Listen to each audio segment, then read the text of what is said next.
In 2009, this company controlled roughly 20% of the global smartphone market, and its device had become so essential to corporate and government life that people called it CrackBerry. Its stock traded above $140 a share. The President of the United States reportedly refused to give his up. 4 years later, its market share had collapsed to less than 1%. And the company was writing off nearly $1 billion in unsold inventory. This is the story of BlackBerry and how the same unshakable confidence in its own security and productivity that made it indispensable is exactly what made its executives dismiss the phone that would replace it. To understand how BlackBerry lost almost its entire market in just a few years, you first have to understand exactly what made it so dominant in the first place, and how deliberately narrow that dominance was. Research in Motion, the Canadian company behind BlackBerry, was founded in 1984 in Waterloo, Ontario by Mike Lazaridis, later joined by co-CEO Jim Balsillie. The company built its early reputation on wireless data devices before launching the first BlackBerry smartphone in the early 2000s, built around two core ideas: a physical QWERTY keyboard for fast, comfortable typing, and secure, reliable push email that corporate IT departments trusted completely. That combination made BlackBerry indispensable to exactly the audience it was built for: business professionals and government officials who needed secure, always-on email far more than they needed anything resembling a media device or entertainment platform. Through the mid-2000s, BlackBerry became the default smartphone for corporate America and governments around the world. Its security architecture was strong enough that entire industries, finance, law, government agencies, standardized around it as the only mobile device IT departments were willing to approve for accessing sensitive email and data. BlackBerry Messenger, the company's proprietary messaging service, also became a genuine cultural phenomenon among younger users, prized for its speed and reliability at a time when text messaging was still relatively expensive and clunky. By 2009, BlackBerry's global smartphone market share had climbed to roughly 20%, and RAM's stock price had climbed above $140 a share, making it one of the most valuable technology companies in Canada. The company's entire strategy rested on a specific, deliberate bet: that serious professional users cared far more about a physical keyboard, battery life, and enterprise-grade security than about touchscreens, apps, or consumer media features. For years, that bet looked completely correct, because nothing on the market seriously challenged it. Then, in 2007, Apple launched the iPhone. The iPhone represented almost the exact opposite philosophy from BlackBerry: no physical keyboard, a touchscreen built for browsing and media, and, starting in 2008, an app ecosystem that let outside developers build entirely new categories of software directly onto the device. By multiple public accounts from around this period, RIM's leadership viewed the iPhone's touchscreen-only design as a significant weakness rather than a serious threat, a device built for consumer convenience at the expense of the fast, reliable typing and battery efficiency that made BlackBerry indispensable for serious professional use.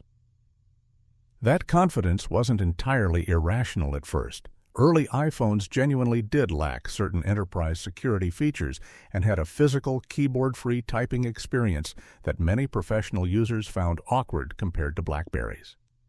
But the iPhone and the wave of Android devices that followed it weren't standing still. App ecosystems expanded rapidly, touchscreen typing improved, and consumer demand for these devices grew far beyond anything BlackBerry's leadership had planned for. Here's the irony sitting at the center of this story: the same unshakable confidence in BlackBerry's specific formula. Keyboard plus security equals the only thing that matters for a real smartphone. that had made it so dominant with its core professional audience was the exact confidence that led leadership to underestimate how quickly that formula could become optional once IT departments started saying yes to something else. The consumer shift eventually reached the exact audience BlackBerry had considered its unshakable moat: corporate IT departments themselves. As iPhones and Android devices improved and employees increasingly wanted to use their own preferred phones for work rather than a company-issued BlackBerry, a trend that became known as "bring your own device" took hold across corporate America. ITT departments, facing mounting employee pressure, gradually began approving iPhones and Android devices for work use, eroding the exact enterprise mandate advantage that had made BlackBerry nearly untouchable for a decade. RIM's response came late and struggled to land. The BlackBerry Storm, released in 2008 as the company's first touchscreen device, was widely criticized by reviewers for being buggy and unreliable at launch. The company's more thorough attempt at a genuine platform overhaul, BlackBerry 10, didn't arrive until 2013, roughly 6 years after the iPhone had first appeared, by which point Apple's iOS and Google's Android had already captured the overwhelming majority of the global smartphone market and built app ecosystems BlackBerry had no realistic way to match. BlackBerry's global market share, roughly 20% in 2009, fell to under 1% by 2013. The company also released a tablet, the BlackBerry Playbook, that sold poorly enough to force a nearly $1 billion inventory write-down. In January 2020, under mounting pressure from investors and the board, co-CEOs Mike Lazaridis and Jim Balsillie both resigned.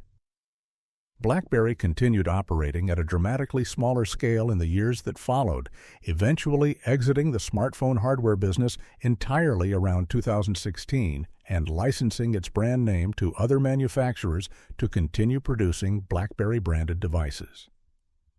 The company pivoted its core business toward enterprise cybersecurity software and automotive software systems through its QNX division, a far smaller and less culturally visible business than its smartphone era had been.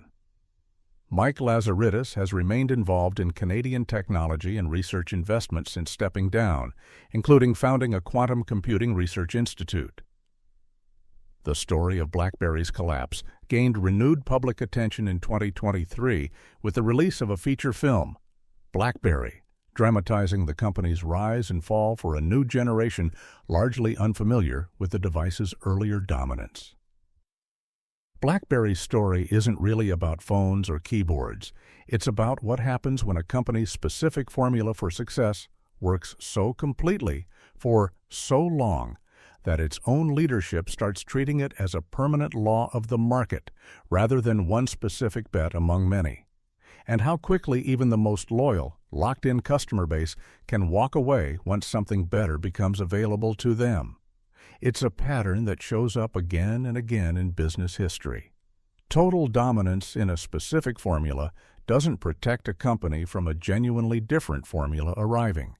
It just makes that company the last one to take the new approach seriously. If you'd like to understand the hidden forces shaping our global economy, help us by subscribing to our channel